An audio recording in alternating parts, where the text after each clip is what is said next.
Así que ahora vamos a juntar a los primeros conferenciantes que estarán por aquí escondidos.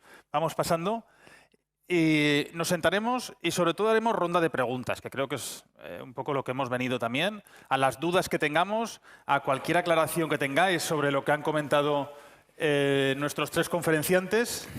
Estará Cristina, que está por allí con el micro, y el que tenga alguna pregunta, levanta la mano y comenzamos un turno de cuestiones.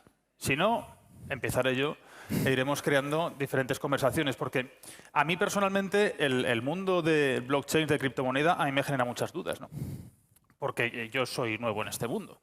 Por ejemplo, si yo me quiero meter a comprar ahora mismo, digo, oye, quiero plantarme de forma seria, el punto de vista legal, es decir, va a venir luego Hacienda, cómo hay que administrarlo, hasta dónde tenemos que dar parte, cómo funciona todo esto. ¿Quién quieres que empiece, Nacho? Mira, los tres. ¿Lo hacemos por orden? Empiezo Sí. yo. Bueno, vamos a ver. Lo primero que tienes que hacer si quieres comprar criptomonedas es estudiar. Estudiar, saber lo que son las criptomonedas, cómo funciona la tecnología blockchain, cuáles son los diferentes proyectos y cuáles son las diferentes puertas de acceso, que normalmente son los exchanges que te permiten los depósitos en dinero fiduciario, en fiat, en euros, y a partir de ahí puedes entrar a comprar. De cara a la legalidad, un inversor particular lo único que tiene que tener en cuenta es que, o principalmente lo que tiene que tener en cuenta es que los beneficios y pérdidas que pueda obtener con sus operaciones en criptomonedas van a estar sujetos al pago de impuestos en el IRPF. Por supuesto, depende de la valoración que tengan. A 31 de diciembre entrará en juego el impuesto sobre el patrimonio.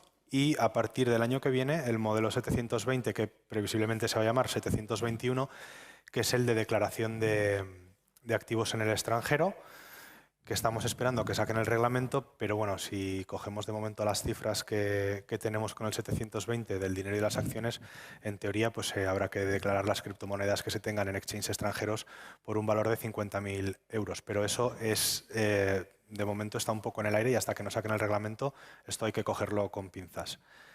Eso sería lo principal que tendría que tener un inversor particular. Seguro que Joaquín me echa alguna...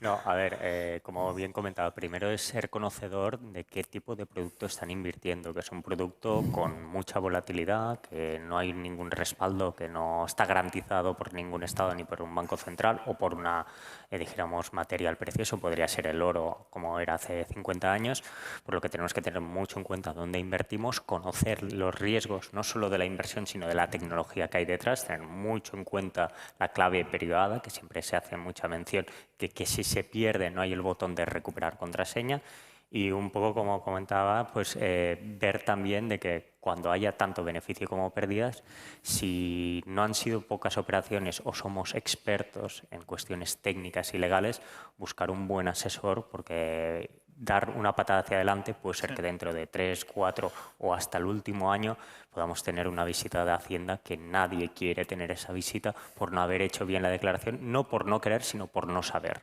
Me parece muy interesante lo de las claves, que son únicas, por lo cual si lo perdemos estamos completamente... Tenemos una bolsa económica nuestra, sin propietario, que no podemos tener acceso de ninguna forma.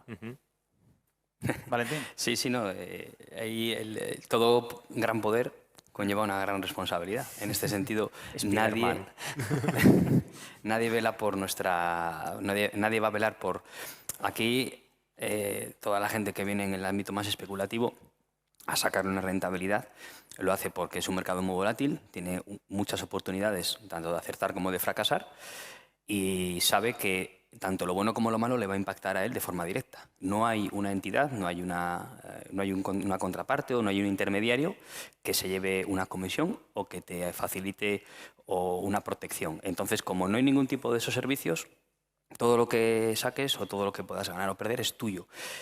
Y ahí entra en juego lo que dije antes, el tener de base desde niños, tener esa educación en Internet donde empieza a haber unas reglas y unas normas nuevas donde todo va a ser o todo nos va a afectar directamente en el plano digital. Y por ende tenemos que tenerlo todo bajo unas claves o de alguna manera que no solo tengamos nosotros acceso a ello y seamos solo nosotros los que podamos firmar ese tipo de transacciones. Al final, cuando recibimos un pago de quien sea nuestra cuenta corriente, le damos nuestra dirección, la dirección de nuestra cuenta de banco. La gente a esa dirección le puede hacer un ingreso, pero no puede hacer un retiro, porque para hacer el retiro falta nuestra firma, nuestro consentimiento. En blockchain es igual. Yo comparto la dirección pública de mi billetera, pero lo que no puedo compartir es el derecho que le doy a otra persona de firmar una transacción de salida, que es la frase o la semilla de mi billetera. Porque, a diferencia de lo que mucha gente piensa, las criptomonedas que tenemos o los tokens que tenemos en custodio no están en la billetera. No existen ahí dentro. La billetera es una interfaz amable que nos ayuda a identificar. Es el saldo que tenemos disponible para gastar. Sin más, las monedas están en su blockchain y accedes a ellas gracias a esa llave privada, esa clave, a esa semilla que te introduce o que te deja ver dentro de la blockchain de la criptomoneda, te deja ver la que hay. Si no tuviéramos esa billetera con esa interfaz, es muy complicado. Veríamos códigos, números muy largos, algo que es difícil de interpretar.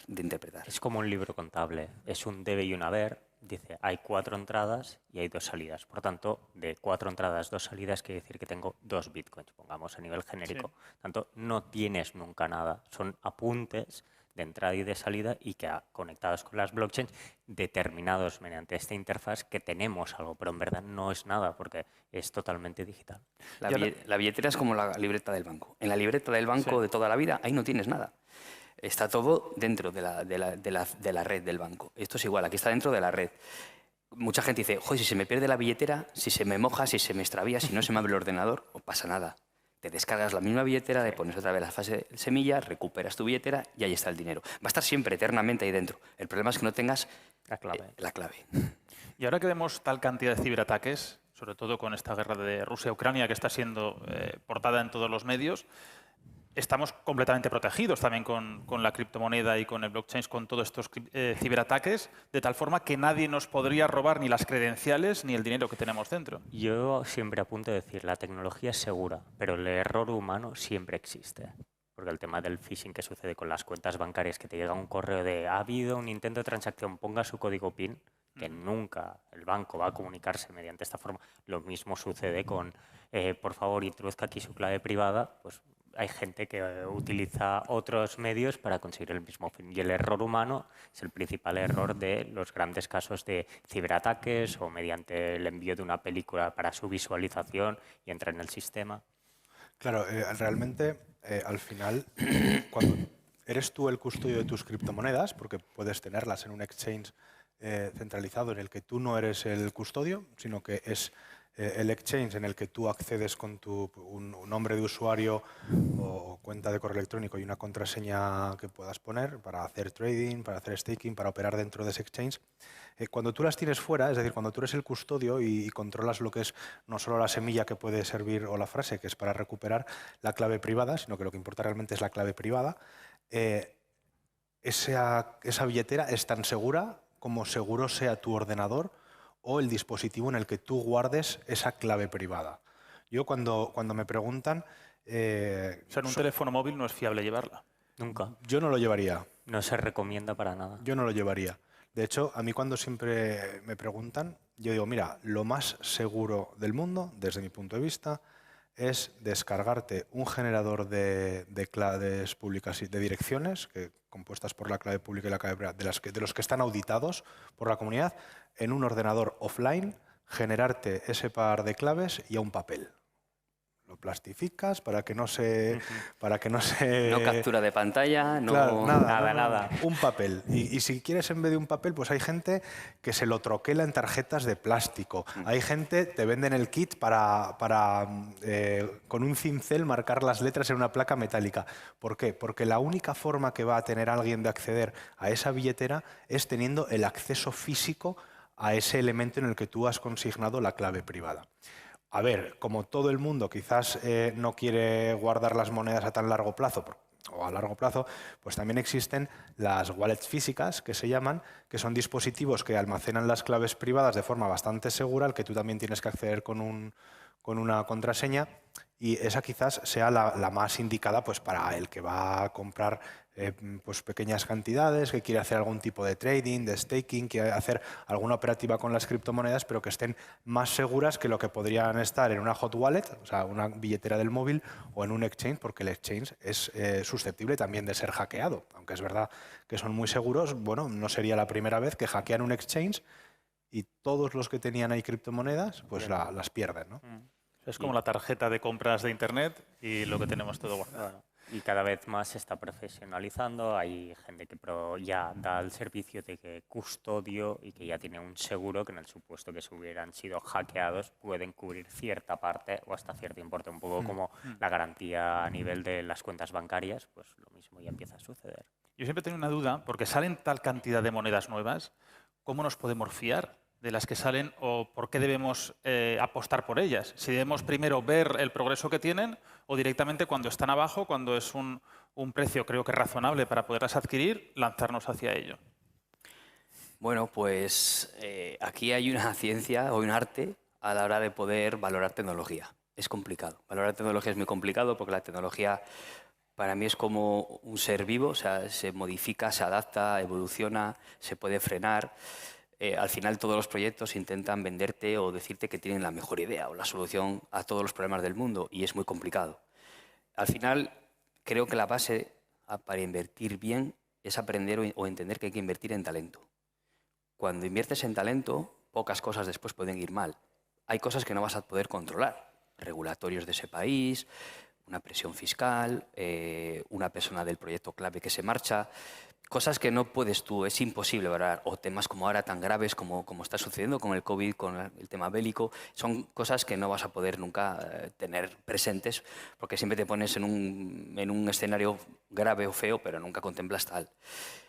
A partir de invertir en talento te toca estudiar, te toca ver la propuesta de valor, el tokenomic, te toca ver mucho si el proyecto todavía no ha salido, no cotiza, no tienes más información que él, no hay ningún tipo de gráfica ni de valoración de capitalización, pues tienes que empezar a entender cómo le están construyendo, sobre qué red, qué solución o qué problema vienen a aportar al ecosistema, que eso es por lo que se paga por ello.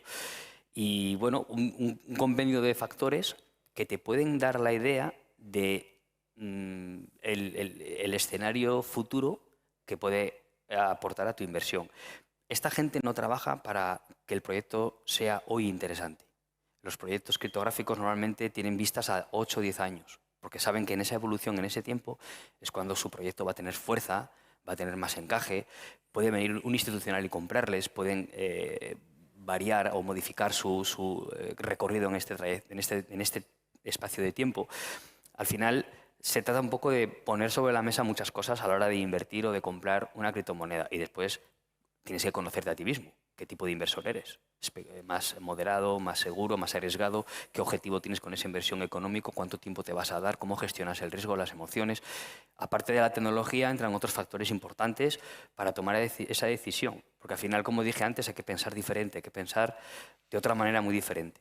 El tiempo en este sector, el tiempo paga cheques, como se suelen decir, pero hay que darle ese tiempo y tienes que hacer una buena elección. ¿Hay segundas oportunidades si fallas? No. Si algo falla y sale mal, no hay segundas oportunidades. No es una empresa que pueda corregir. Esto es tecnología y continuamente está saliendo algo que mejora lo que ya está. Entonces, es por eso que es un arte complicado, porque lo que compras hoy bueno, en cuestión de 3 años puede haberse quedado un poco obsoleto ya y es difícil. Ahora es un poco la valoración que yo le doy, el punto de vista que yo le doy. Luego entran más connotaciones, pero en principio esas variables son las que tienes que empezar a entender. Nos han hablado mucho de la web 3.0, esto que son billeteras, ¿no? Parecen como gaming. ¿Qué sería? Que está también bastante en auge. Bueno, hay un concepto que se mezcla o se entrecruza. Por uno es la web 3.0, que en definitiva es que ya vamos a ser nosotros propietarios de nuestros propios datos y no vamos a necesitar pues, Amazon si dijéramos contraseña y password, sino que con nuestra tecnología, en este caso la descentralizada, conectaremos directamente con la solución. Y la otra es el denominado metaverso. Son totalmente opuestos. El tema del metaverso es más una conexión a nivel, dijéramos, virtual, de tecnología virtual, donde también vamos a incorporar estos puntos. Por tanto, el tema web 3.0, como comentaban, pues la utilización del wallet o del token de esta identidad que nos va a empezar a permitir a conectar directamente con el punto final sin intermediarios. Sí, al final es poder, como decían, pues lo explicábamos un día en otro sitio, en el que al final hacia lo que vamos es a esa identidad digital que te va a permitir saltar del metaverso de una corporación al de otro sin necesidad de estar introduciendo claves, porque tú vas a pasar con esa identidad digital. Entonces, al final, realmente hacia lo que se debería ir o la idea filosófica, el fin filosófico, es que Internet se convierta en un todo en el que absolutamente todas las aplicaciones sean compatibles entre sí y nosotros podamos ir saltando de una a otra, bien navegando por Internet, bien interactuando con ellas, pero sin necesidad de absolutamente ningún tipo de acreditación más allá de ese token que contenga nuestra identidad digital. Por eso es tan importante, y creo que lo decía Valentín, que nadie te robe ese token, nadie te pueda suplantar la identidad, porque entonces sí que estaría, digamos, con tu vida en sus manos. Estamos hablando no solamente de que con esa identidad digital puedas entrar en Amazon y comprar, es que estamos hablando de que puedas presentar un documento ante la administración pública, ante el juzgado, solicitar una visita médica, solicitar un crédito, realizar una compra-venta. Es decir, a nivel de Internet, cuando la compatibilidad vaya fraguándose y sea cada vez más estrecha, habrá que tener muy en cuenta y habrá que formar a la gente para que ese token identificativo que te representa esté bien custodiado y además se sepa utilizar, ¿vale? Porque si no, realmente te pueden hacer un roto bueno, de toda tu vida. Ahora hablaremos del metaverso. ¿Tenemos alguna pregunta? Por allí, Cristina. Bueno, tenemos unas cuantas. Me gustaría preguntar, volviendo un poquito atrás al tema de la tributación, si es necesario tributar las ganancias o las pérdidas cuando éstas todavía se encuentran en criptomonedas o si solamente hay que hacerlos una vez que vuelven a pasar a moneda fiat. Me viene esta duda sobre todo porque, bueno, al menos desde mi punto de vista puede ser un poco complicado, ¿no?, tributar en criptomonedas habiendo pasado el valor a euros cuando estamos hablando de activos tan volátiles que de un día para otro pueden variar tranquilamente un 20% de su valor. En caso de que haya que hacerlo cuando todavía están en forma de criptomonedas, ¿cuál es el momento en el que ponemos el límite? ¿Es el día en el que yo hago la declaración? ¿Es el día 31 de diciembre de cada año? ¿O en qué momento? Y también, por último, saber cómo pueden compensarse lo que serían las pérdidas de un año con las ganancias de otro. ¿Qué plazo tenemos para aplicar esta retroactividad? Ya que al final también es muy posible que con unos valores con los que en años consecutivos podamos estar teniendo pérdidas, que luego un año se transforme en unas ganancias muy abruptas, pero que no reflejen de alguna forma pues toda esta mala racha que veníamos arrastrando en años anteriores. Bueno. Vale, esta es una de las preguntas claves que en los grupos sobre fiscalidad cripto se repiten día a día. Vamos a ver. En el momento en el que tú intercambias una criptomoneda por otra, si hablamos con propiedad, no se produce una compraventa. Lo que se produce es una permuta. Esa permuta, en cuanto que las criptomonedas que tú has intercambiado tienen una valoración en euros, te va a producir un beneficio o una pérdida respecto de la moneda que previamente habías adquirido, ¿vale? Tú tienes un precio de adquisición, por ejemplo, de un Bitcoin por 1.000 euros y a los 2 años lo cambias por 10.000 euros en Ethereum. No has pasado a dinero fiat, no has pasado a euros, ya que has pasado de Bitcoin a Ethereum mediante una permuta, pero has tenido un beneficio de 9.000 porque tenías un token que te había costado 1.000 euros y has comprado una serie de tokens por valor de 10.000 debido a que Bitcoin ha subido de precio. Con lo cual, ese beneficio, en este caso, que estaríamos hablando de trading, va a la base del ahorro del IRPF, del modelo 100, a la parte de ganancias derivadas de transmisión de activos. Se tributa en un rango del 19%, desde 0 a 6.000 euros, del 21% de 6.000 a 50.000, del 23% de 50.000 a 200.000 y a partir de 200.000 euros de beneficio al 26%. Se declara con el valor del beneficio en ese momento, ahora en la campaña de la renta, ¿vale? ¿Qué es lo que ocurre? has preguntado que cómo podíamos compensar esas pérdidas que hemos podido arrastrar de otros años. Por eso es importante que la gente que se dedica al trading vaya haciendo esas declaraciones de la renta anualmente, porque cuando tú declaras pérdidas, esas pérdidas se pueden compensar a razón de un 25% de las mismas en los 4 siguientes ejercicios. Pero si no has hecho antes la declaración y este año, por ejemplo, pues te ha ido muy bien con las IVAs, has ganado dinero y quieres aplicarte unas pérdidas del año anterior, tendrías la necesidad de hacer lo que se denomina una declaración rectificativa, ¿vale? Cuando tú modificas una declaración de ejercicios anteriores, la rectificativa es para pérdidas y la complementaria es para beneficios. Oye, que gané esto y no lo dije, pero lo digo ahora. Ya pago el recargo y los intereses. ¿Qué pasa? Que cuando tú haces una declaración rectificativa, por lo menos la experiencia que tenemos en la consultoría de criptomonedas, Hacienda requiere de información. Y Hacienda, cuando requiere de información, puedes tener la suerte de que el inspector esté más o menos formado y te pida los CSVs de los exchanges, el informe de coin tracking, las valoraciones a 31 de diciembre, perdón, a 1 de enero y a 31 de diciembre del ejercicio, así como las entradas de fiat que has tenido, o puede ser que no tenga ni idea, te diga que lo justifiques, le mandes un informe precioso, te diga que no le vale y te meta una sanción o no te deje aplicarte esas pérdidas. Con lo cual, a la pregunta global, ¿hay que declarar las ganancias o pérdidas derivadas de permutas, es decir, de intercambios entre criptomonedas aunque no lo pase a euros? Sí, tal cual. El momento de hacer eso es de abril a junio, que es cuando se presenta la declaración del IRPF.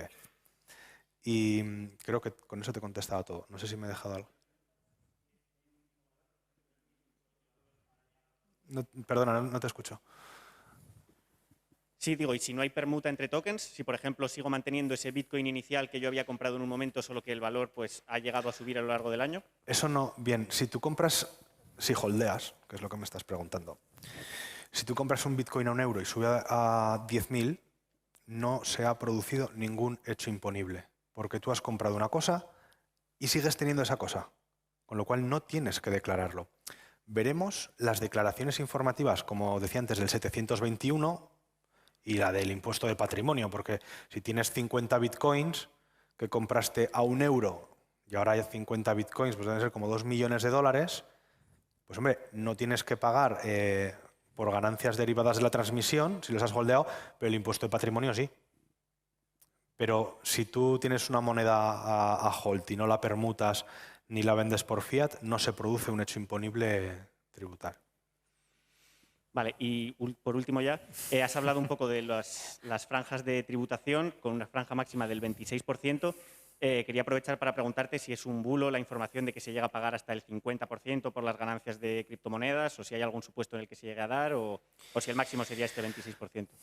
El 50% sobre las ganancias de criptomonedas podría venir derivado de una inspección con sanción o de la minería. Es decir, cuando una persona física, bueno, sí, estamos hablando de personas físicas, ¿vale? Cuando una persona se dedica a la minería, las ganancias obtenidas por, bueno, pues por la resolución de bloques, ¿no? Las rewards que te dan, eso va a la parte del trabajo, a la parte general de la renta, con la cual tributa igual que los rendimientos de trabajo, igual que la nómina que podamos tener. ¿Cuál es el problema? Que depende de lo que hayas minado, pues hay unos rangos en la renta que además varían un poco según cada comunidad autónoma y sí, podrías llegar prácticamente al 50%, pero en el caso de la minería, que es la forma de tributar, también los airdrops y las rewards, pues yo que sé, por referidos y cosas así, también tributan en la parte general, pero para eso tendrías que alcanzar un nivel de ingresos bastante potente para irte al 50%. Por lo que sería hacer trading o staking, ¿vale? Y el staking o la generación de heirs, ¿no? De ganar intereses, eso iría a ganancias, bien, a rendimientos del capital mobiliario. Entonces, esos tienen los mismos rangos que el trading. O sea, que el 50%, te digo, o es derivado de una sanción o es porque es rendimiento de trabajo derivado de la minería. Muchas gracias. Nada. ¿Tenemos más preguntas por ahí, por el fondo, Cristina? Creo que sí. En el otro lado. Bueno, todavía nos quedan 10 minutos de rondas de preguntas, así que iremos respondiendo. Hola, soy Dani y soy ignorante totalmente del tema, pero tengo una pregunta, es muy genérica, pero a mí me genera, válgame la redundancia, inquietud. Y es el tema de cómo opináis o más bien qué creéis vosotros que será la regularización de esta descentralización que se viene. Porque claro, es algo que genera dudas, ¿no? Es decir, todo esto parece muy bonito, no es que sea el futuro, yo creo que ya está aquí, ha venido para quedarse y es inmediato, pero a mí me genera inquietud cómo se va a regular todo esto, a grandes rasgos, no entiéndonos en faenas, sino algo que dé seguridad, que aporte una estabilidad en todo esto tan volátil, ¿no? Como se habla en tema criptomonedas, NFTs y todo este ámbito. Bueno, ahí lo he dejado. Venga, Joaquín. Joaquín es el de legal, ¿no? Hoy. A ver, es el presente, ya vemos los primeros brotes verdes a nivel de regulación, a encontrar este punto intermedio, a encontrar estos puntos de conexión. No vamos a pasar de la noche a la mañana a un entorno 100% descentralizado. Recordemos que los estados viven y gestionan un poder económico, político y social muy potente y no van a dejar al arbitrio, no van a dejar a un mundo descentralizado todos los poderes, pero sí que vamos a empezar a tener, pues, como comentamos, el token de identidad, estas relaciones, nuevos tipos de negocio descentralizados donde se van a ir adecuando y donde ya los bancos centrales ya van a emitir no es criptomoneda, pero su moneda digital emitida por el Banco Central un poco para encontrar esta nueva conexión con las nuevas generaciones. Por tanto, veremos cómo el mundo descentralizado, no desde el punto de vista tecnológico, sino de aplicaciones, empezará a funcionar y porque la autorregulación es el éxito del derecho, ¿no? Que no haya una norma escrita, sino que sea la propia sociedad que se autorregule. Y aquí veremos cómo la confianza que da la tecnología y la certificación de terceros pues crearán nuevos modelos de negocio que serán más eficientes, que aportarán más beneficios y que en definitiva tendrán menor coste pues, para las autoridades que hasta la fecha lo controlaban todo. La gran pregunta es el día que a nivel, por ejemplo, la pregunta anterior que era cuestión fiscal, cada uno de los empresarios o autónomos que realice una factura inicial con esta tecnología y esta factura directamente llegará a Hacienda, la contabilidad sería el segundo. Y entonces no habría pues, tema de blanqueo de capital, no habría dinero negro y sería perfecto. ¿Esto se puede solucionar? Sí. Ahora, es encontrar el equilibrio. Porque dentro de la perfección, pues la perfección no siempre es la mejor de las opciones. Sí, no, al final la tecnología ni se la puede estrangular porque no llegaría a desarrollarse. Tampoco se la puede dar campo libre porque podemos crear un monstruo difícil de controlar. Se trata de buscar ese equilibrio. La regulación va a traer connotaciones interesantes para el ciudadano de a pie, para las instituciones, que va a ser seguridad, regulación. De alguna manera, un punto donde saben que hay una entidad o una parte que va a velar por sus intereses. Por la otra parte, yo también estoy como tú, muy ignorante en qué va a pasar. O sea, no sé realmente esa regulación cómo va a afectar a este mercado. Si va a provocar rechazo entre todos los que están desarrollando proyectos y lo van a parar, o al revés, les va a provocar, van a ver que están entendiendo lo que están haciendo, va a haber más aceptación, va a entrar más dinero, ya no como ha entrado en forma de criptomonedas a través de ICO, sino a través ya de crowdfunding regulados para que podamos aportar cualquier ciudadano dinero, tanto fiat como cripto, con seguridad de que ese proyecto va a desarrollar algo y si no, vamos a tener una contraparte por no hacerlo, que es lo que no hay ahora.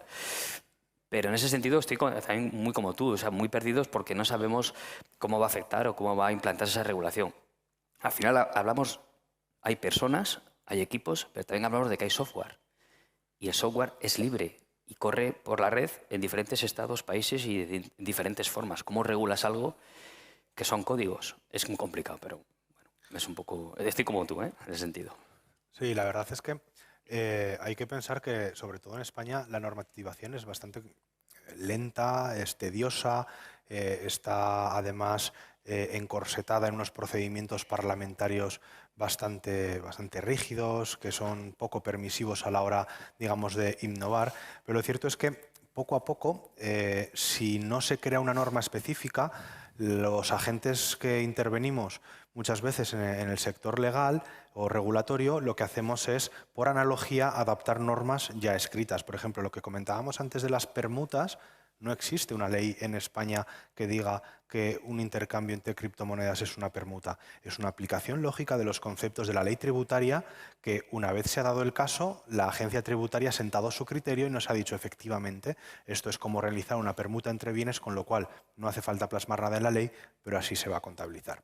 Y yo creo que la normativación va a ser cada vez más intensa, porque no me quiero ir de aquí sin contar un proyecto piloto que se hizo desde el Gobierno de Aragón, ya que estamos aquí, en el que por primera vez se licitó un contrato público, bueno, fueron en realidad 11 contratos públicos, en base a la tecnología blockchain. Me parece que en este caso, creo que no me equivoco cuando digo que utilizaron Hyperledger, que es una red.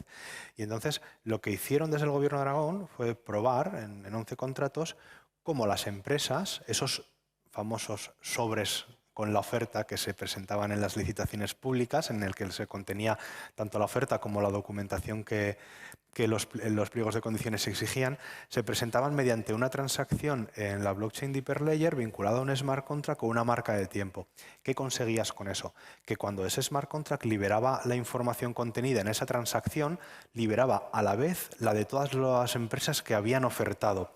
Además, se podía constatar los documentos que realmente habían presentado y la oferta que realmente habían hecho, con lo cual te estás quitando todas esas corruptelas que se sabe que desgraciadamente en este país han ocurrido durante muchos años, de que un funcionario X abriera el sobre y llamase a su amigo y le dijera, oye, este ha ofrecido 10.000, tú ofrece 9.999 para ser más barato y que te lo den.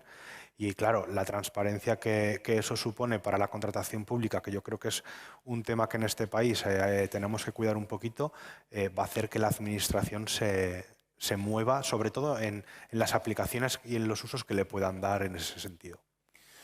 Bueno, tenemos Muchas gracias.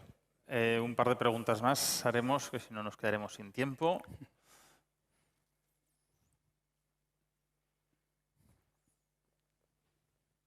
Hola a todos. Primero, dar las gracias por todo el aporte que dais y gracias a Monzón también por crear estos tipos de eventos. Mi pregunta va más en cuestión de las CBDCs. ¿Cómo creéis, porque todos sabemos que el principal aporte al ecosistema de dinero es a través de Change, cómo creéis que las CBDCs van a afectar a las actuales monedas estables que ya se usan? Y si podría haber una obligación en operar exclusivamente con las CBDCs, ¿cómo podría afectar eso pues, a las monedas estables que actualmente se están operando? Gracias. A ver, las CBDCs, volvemos a recordar que no son criptomonedas ni lo son porque rompen con el principio de que no son descentralizadas, sino que son emitidas por los bancos centrales. Obligación de utilizar las CBDCs no va a exigir, es como un dinero complementario al dinero cash, al dinero de reserva, al dinero electrónico. Son las tres fórmulas que tenemos hoy en día, la ley será un cuarto. La finalidad de las CBDCs es que se han dado cuenta que debido a la utilización de la tecnología blockchain pueden enviar, por ejemplo, ayuda a una zona de una catástrofe natural en cuestión de segundos y directamente a los beneficiarios de la región sin necesidad de pasar por intermediarios, donde puede haber pues, un tema de cuestión de corruptelas o que no lleve el 100% de las ayudas. Las stablecoins que tenemos hoy en día, principalmente podemos hablar de las dos grandes en el mercado, que es la posición 3 y 5, que es USDT con Tether y USDC Coin. El problema es certificar que realmente tienen en formato de escrow o vinculada ese importe de moneda. Creo que las CBDCs van a compartir ecosistema o van a estar totalmente vinculadas a las CBDCs, por lo tanto podremos ir a un exchange y pasar del euro digital a una CBDC o a comprar Bitcoin, así como la inversa. Creo que es un ecosistema totalmente voluble, donde vamos a ir encontrando, y el tema de obligar a utilizar esta CBDC solo puede suceder en algunos países, como por ejemplo en Oriente, donde realmente pues, el gobierno chino sí que obliga a utilizar la CBDC porque están contra las criptomonedas. Por los demás países democráticos no debería de suceder esta cuestión y es un dinero complementario y que no va a sustituir al dinero corriente y moliente. Vamos a ver alguna otra pregunta. Si Yo ahí no te puedo aportar mucho porque te soy sincero, igual como Transparentes Blockchain, no le he dedicado nada de tiempo a ese tema porque para mi actividad no me aporta una gran información o valor, no es un punto interesante, pero creo que sí va a ser algo que como ciudadanos puede privarnos de un derecho de privacidad muy importante. Porque esas monedas van a venir completamente trazables y van a venir completamente, de alguna manera va a quedar un registro contable de toda la actividad que vamos a hacer, indiscutiblemente. Entonces eso de ir a comprar con 50 euros el periódico, olvídate. Toda tu actividad, dónde, cuándo y cuánto gastas va a quedar reflejado, va a ser información que va a ser pública, que se va a poder utilizar en servicios de terceros seguramente por diferentes motivos. Pero ante todo es el que sabes que aunque compres cualquier cosa en Australia, ya saben que lo estás comprando en Australia, ¿no? Y saben lo que estás comprando, cuándo te has gastado y dónde estás. Creo que es muy delicado, es un tema delicado. No, a mí personalmente no me ha aportado, no le he dedicado mucho tiempo, pero lo que le veo y por cómo salió, un poco cómo se abordó este tema, no me parece, cara a un ciudadano, no me parece un avance. En ese sentido no me parece un gran avance. Buenos días. Hablando de la seguridad del blockchain, mi pregunta es ¿por qué, por ejemplo, en unas elecciones generales se pueden hackear? Y si el blockchain puede solucionar el problema. Bueno, dependerá del país, pero contádnos. Bueno, vamos a ver si el certificado de votación está vinculado a una transacción en la tecnología blockchain. Partimos de la base de que si, por ejemplo, se utilizara el algoritmo de Bitcoin, el SHA-256, que nunca ha sido hackeado, y se utilizara una red con los suficientes nodos, como por ejemplo la de Bitcoin, que de momento nadie ha conseguido hacerle un ataque del 51% que se llama, que es tener más de la mitad de nodos para validar transacciones que no son las correctas. Yo creo que el emitir un voto en unas elecciones con un certificado digital basado en una transacción blockchain aportaría, 1, rapidez en el recuento, 2, seguridad, 3, seguridad de que el voto va a ser contabilizado correctamente, 3, transparencia, porque todo el mundo podría auditarlo, 4, un ahorro brutal entre cabinas, papeletas, presidentes de mesas, secretarios y vocales que encima van enfadados un domingo al colegio electoral. Ahorro más ahorro todavía en el día electoral por el sistema de correos, de Policía Nacional que custodia los colegios. Es decir, es uno de los ejemplos que, obviamente hoy he hablado de otra cosa, pero que muchas veces me gusta poner. Las elecciones serían más rápidas, más seguras y más baratas hacerlas con transacciones de blockchain. Dicho esto, ¿cuál es el problema? El que veníamos diciendo antes, hay que formar a la gente. O sea, si yo le pido a mi abuela, que tiene 88 años y está como una rosa, pero que tiene que ir a votar mediante una transacción de blockchain, bueno, votar no tiene que ir a ningún sitio, podría hacerlo desde su casa, pues hombre, va a ser complicado que aprenda, pero puede ser. Y de la misma forma que hace unos cuantos años salieron los teléfonos móviles y al principio los utilizaban pues 4 ejecutivos, o salieron las tarjetas de crédito y nadie al principio confiaba en un trocito de plástico, esta tecnología se irá implantando poco a poco y al final tendremos una aplicación en el móvil que funcionará en base a la tecnología blockchain y que garantizará que nosotros podremos emitir un voto o realizar cualquier tipo de acción garantizando con la encriptación que se utiliza en los protocolos de las cadenas de bloques nuestra identidad. Así que yo creo que sí y no sé si ha habido ya algún proyecto piloto, me suena que algo han intentado hacer en algún sitio, pero no te lo puedo confirmar. Pero sí, yo estoy convencido de que llegaremos a eso o algo muy parecido.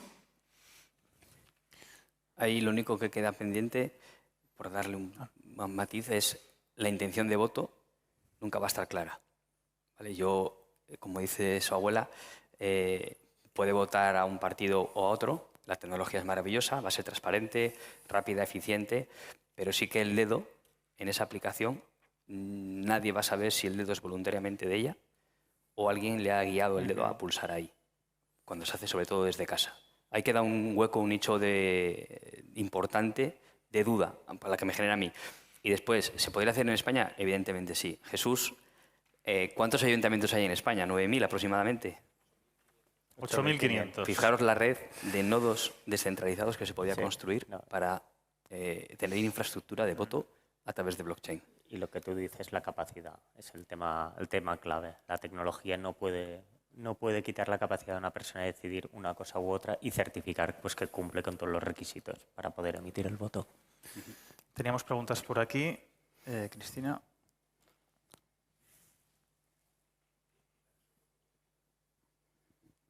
Desde el punto de vista del marketing y la comunicación, por ejemplo, si un cliente decidiese crear una criptomoneda de un sector concreto, ¿qué tipo de información y publicaciones serían interesantes para el público objetivo? Hemos visto, ¿no?, crear un tipo de comunidad. ¿Sería tirar una comunidad musical alrededor de esta criptomoneda para que hubiese personas interesadas en el proyecto? Gracias. No sé si quieres contestar tú, que eres más experto en creación de criptos. Sí, crear tokens, el proyecto, si el proyecto es bueno, siempre hay una comunidad detrás o realmente aporta una solución pues, que hasta la fecha no existiera.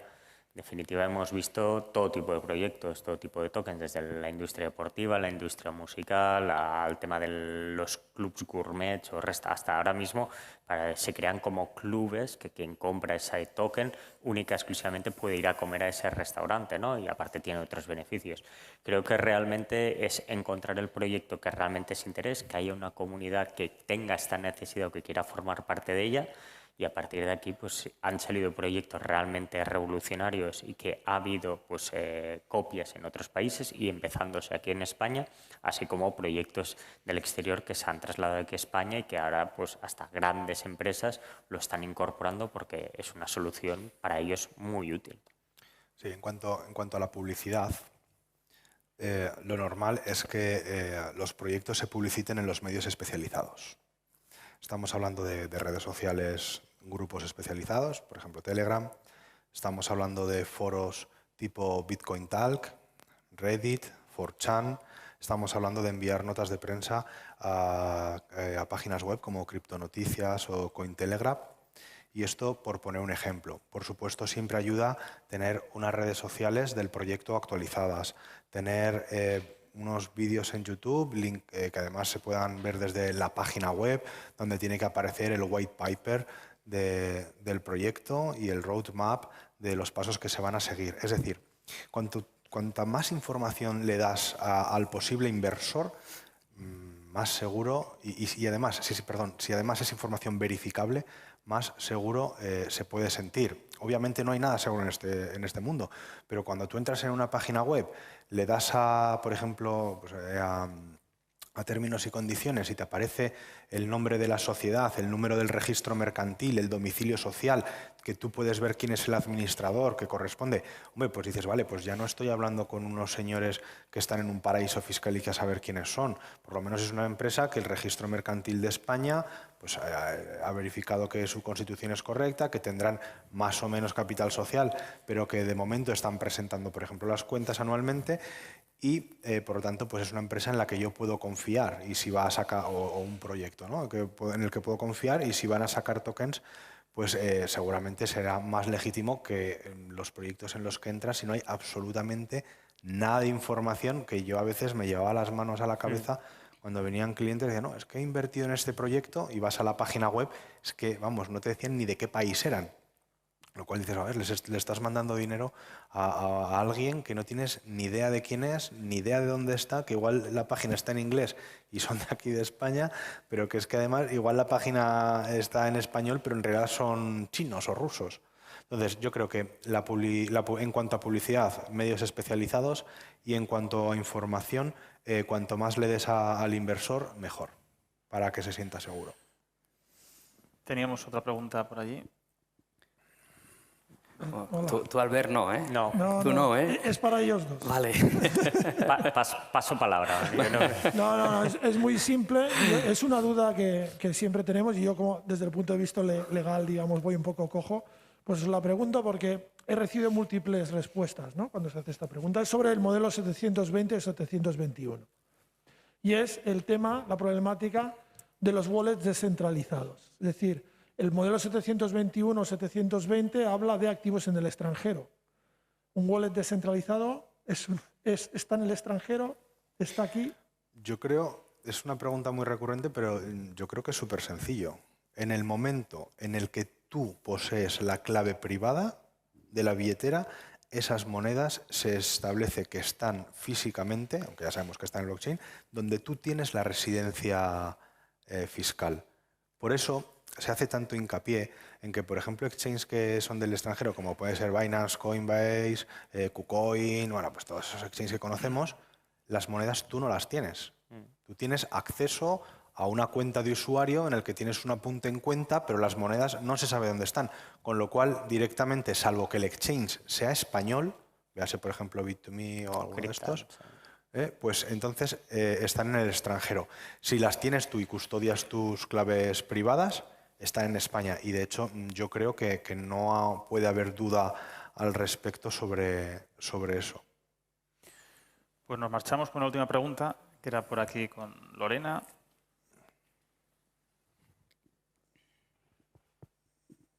Hola, buenos días. Enhorabuena a los tres. Habéis hablado de la seguridad de las claves y mi pregunta es, ¿qué ocurre cuando una persona fallece? ¿Creéis que las notarías están preparadas para entregarles también la custodia de las claves o que todavía estamos años luz? Y la segunda pregunta es, cuando el heredero recibe ese dinero y no lo convierte en fiat, ¿eso también se declara en sucesiones y donaciones? Gracias.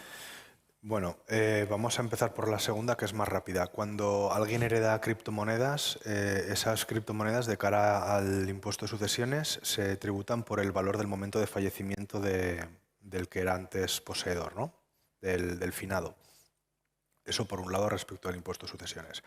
En cuanto a la custodia de las claves, mucho tienes que confiar en el notario para dejarle en una escritura tu clave privada. Siendo que no solamente el notario va a ver esa escritura, sino los trabajadores... Sino, ¿quién más lo sabe? ¿El qué? Si no, ¿quién más lo sabe? Puede que no lo sepa nadie y ese dinero se pierda. Bueno, ahora vamos con eso. Siendo que además ese notario tiene trabajadores, su protocolo va al colegio notarial, que hay otros trabajadores que lo custodian y puede que incluso lo informaticen.